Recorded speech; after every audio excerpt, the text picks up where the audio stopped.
I want to spend about 15, 20 minutes just kind of bringing you up to speed with things that are going on in the world. Obviously, I'm going to assume you're all paying attention to what's going on. The world politically is changing dramatically. We are moving towards a fascist world government. Individual liberties and rights are disappearing all the time. In fact, here in the United States, the only reason we have a Bill of Rights is because of the Second Amendment, because they haven't figured out how to get the guns. The Constitution is essentially gone. They're doing whatever they want, whenever they want, regardless of the boundaries and the chains that the Constitution limited them to. We have a world financial crisis. All of these things are done as a matter of control. And essentially what we have is we've had a global government for some time, actually, but now they're just becoming more and more overt about it because they feel so confident that they have everybody exactly where they want them.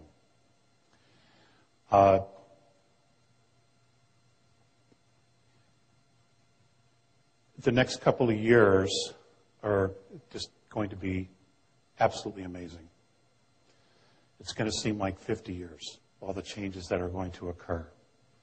In the end, however, we will look back at it and say, my God, what a blessing. Because clearly what we're doing and what we have created for ourselves isn't working.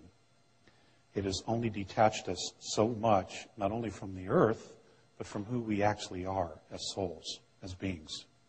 So it's not sustainable in any way, shape, or form.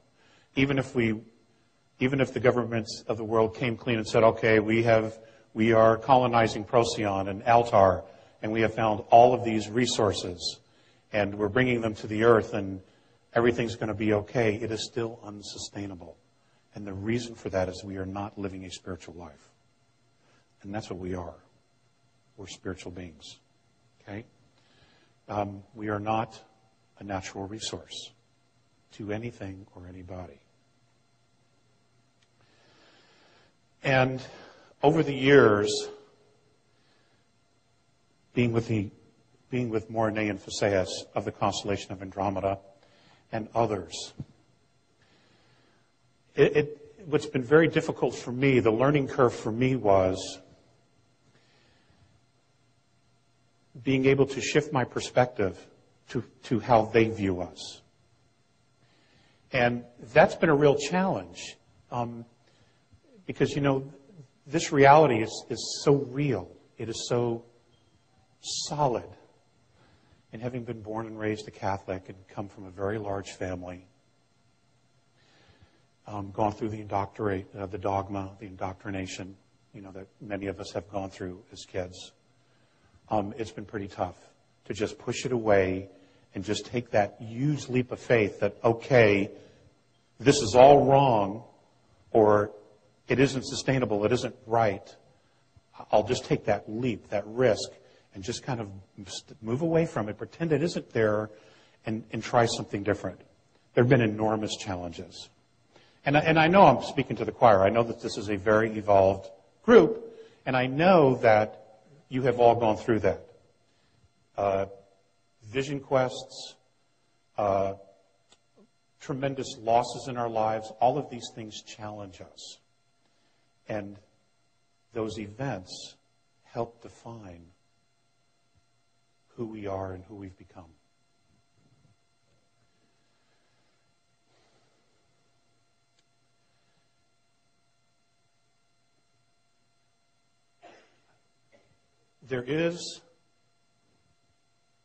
Earth is complicated. There is a darkness that is here, that is present on Earth and under the Earth and around the Earth. Okay? I don't want you to think that it doesn't exist. Earth is a great example of duality.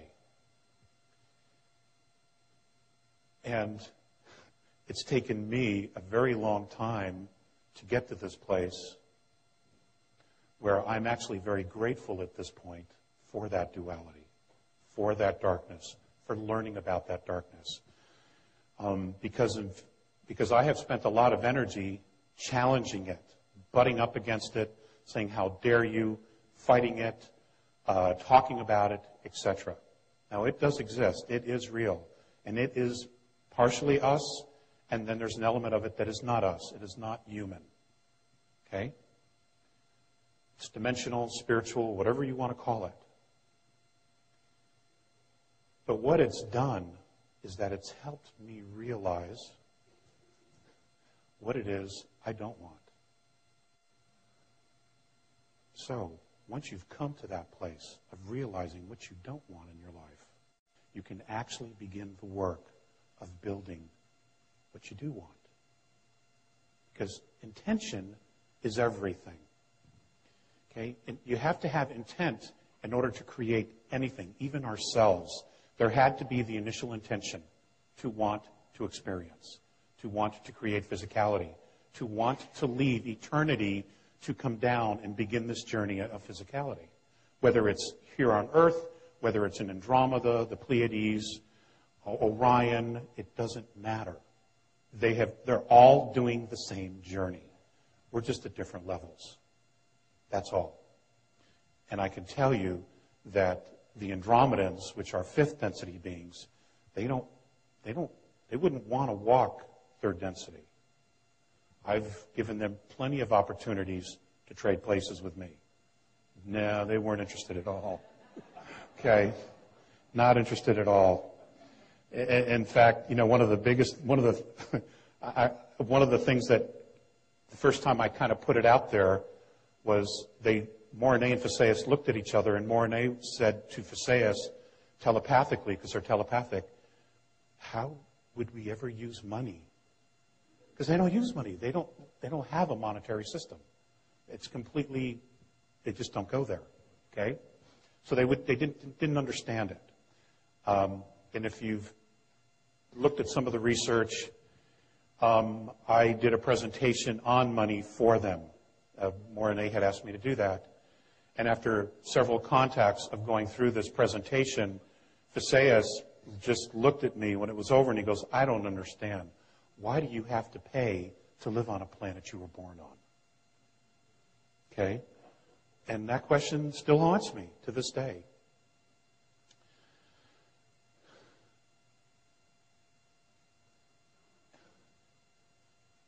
The changes that are coming are going to be nothing short of profound. Now, I know there's a lot of talk about 2012. I don't know the exact dates. I don't think anybody does, because we are still creating our future. We're creating it every day, every moment, individually and collectively. But there are some remarkable things that are coming out, not only in science, medicine, where quantum physics, and there are many wonderful speakers here at this show who are talking about that, and there are many other people out there in the world talking about these things, where they're literally proving that there is so much more to us than we've ever imagined. For a lot of you, it's like, duh, we already knew that. We've been beating that horse for years, trying to get people to come into that place, to finally get it. Okay? Well, miraculously, people are starting to get it. At least they're asking the questions, which is huge. Okay? They're open to the idea of, well, maybe there is more to this. The biggest leap that the extraterrestrial races are excited about is the idea of us being open to extraterrestrial life, number one. And number two, to the idea of letting go of our dogmas. Because if we cannot let go of the dogma, we cannot embrace other possibilities. Because what we're going to find out is that many of the dogmas that we have held as cherished truths were false all along. And we have been building civilization on lies. And that's why none of it has held up. There's also a program that a gentleman by the name of Cliff High has created called Half Past Human, WebBots. I don't know if any of you are familiar with it. I would suggest you research it. It's fascinating. And, short note, cliff notes of it, essentially what it is he has created spiders and he puts in looking for verbiage and words, and he's been able to essentially tap into the entire global internet of language. And what he's tapped into, I believe, is the subconscious of humanity, which is fascinating.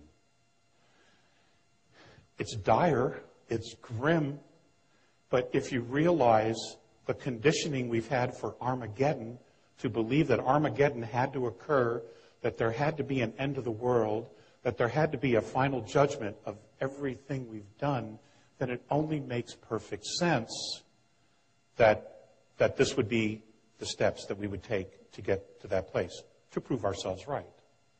The truth is, we don't have to create any of that. Okay? It's an opportunity for us to take a look at these possible scenarios and say, you know what? I don't want that. I'm done with that. Okay? I'm choosing this, and then we can start to build and create something different. And that's literally where we are as a society, as a humanity. Okay? In service to each other, we will remain free. And it's about freedom. All of this is about freedom. Free will and freedom. True liberty. Earth was never meant to be a slave planet. You were never meant to be slaves. And you should absolutely resist going there, because it is not who and what we are. I can't say it any simpler than that. Now, it doesn't mean that you just turn the other cheek, and it doesn't mean that you don't stand up for yourself. You have to. To do nothing, to say nothing, you're condoning the actions of others. That doesn't mean you have to march, but what you should do is make the choice. Send your intention out every day, every moment that something comes your way that you're not happy about. Send an intention to change that situation. It will create a sphere of energy, of conscious energy, which is happening already around the world.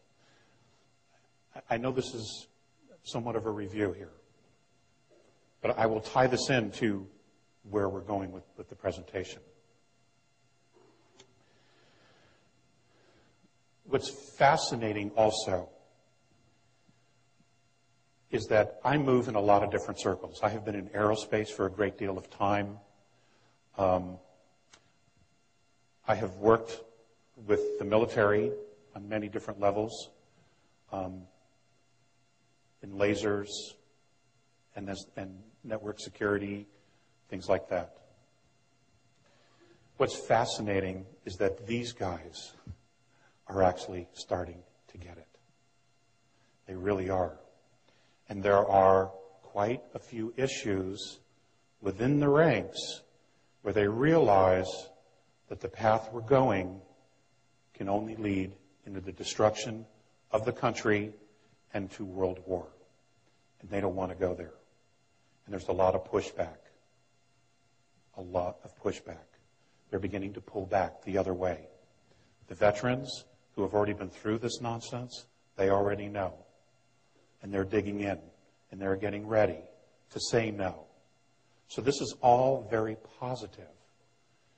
It may not look like it because there's a lot of friction, but it is positive because what we're doing is we're standing up and saying, you know what? Enough is enough. And that is the first step. It really is the first step. That's encouraging to many of the extraterrestrial races who have been sitting up there watching us, who have been visiting the Earth, who have been in underground facilities in the ocean, who have been interacting with humans and having contacts with many different human beings all over the planet. Billy Meyer is not the only one. There are many. They're encouraged because now they feel like they have something to work with. Because whatever they do to intervene, to intercede, it has to empower us. Otherwise, it's futile. If we will not take responsibility for ourselves, for our homes, for our planets, for each other, there's nothing to work with. They're extremely encouraged. So much so that the Andromedan Council has begun discussing mentorship of Earth. And as of right now, there are 4 races who have already signed up. And genetically, they are connected to Earth. Now, genetically connected to Earth means that they have been here in the past. They have probably been some of the gods worshipped who have left offspring and have created civilizations. Okay? Here. And we're the remnants of it. This is why we have already so many different races. There's a lot more to all this. We also have a situation where our solar system is moving through a very particular part of the galaxy. We are moving through a plasma belt. We are moving through the galactic plane. And this causes a lot of shifts. It changes everything. It's like the ultimate Mercury retrograde. Okay. Which can be pretty scary, actually. So, I'm going to sit down.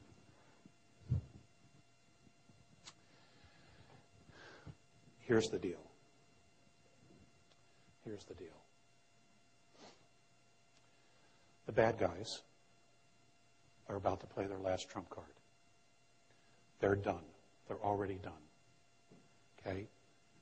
We have begun the process of freeing ourselves from all this shit. Bravo. Bravo. We have done what centuries we are about to do what centuries of human beings have not been able to do. And that is get the big picture and realize that we are all one. That no matter how much we disagree, you're my brother, you're my sister, and there's nothing I can do to change that. We have to figure out how to live together, and in reality, we can live together. We can. It's ridiculous to think we can't. In fact, we have to really work hard at not learning to live together. Okay? War is the enemy. It is not the solution. It has become the enemy. We have technology that we simply cannot control, and we have technology that we don't even know about. Free energy, you've heard Mr. Allen's talk last night, for those of you who are here. There are many others talking about free energy. We have it. In fact, cold fusion has been nailed. It does exist. A program working under DARPA has solved it. And literally for under $2 million, they can build a system that can power a city of 50,000 people indefinitely. It's a done deal. But they're sitting on it. They're sitting on propulsion systems that could take us to the stars. They're sitting on magneto drives that we could put in automobiles that can run forever. Electric cars. They're sitting on this. Even though you paid for it, we built the technology, okay? We don't own it. Private corporations do. But that's okay. That's okay. Because in the end, they won't be here. Okay? They're done. Okay? It's all done. Now, what we have to focus on is what we want to create. Mentorship is not where we are saved, we are rescued. They're going to come down and police our streets. That is not what this is about. Okay? In their opinion, the idea of mentorship is to show you the possibilities.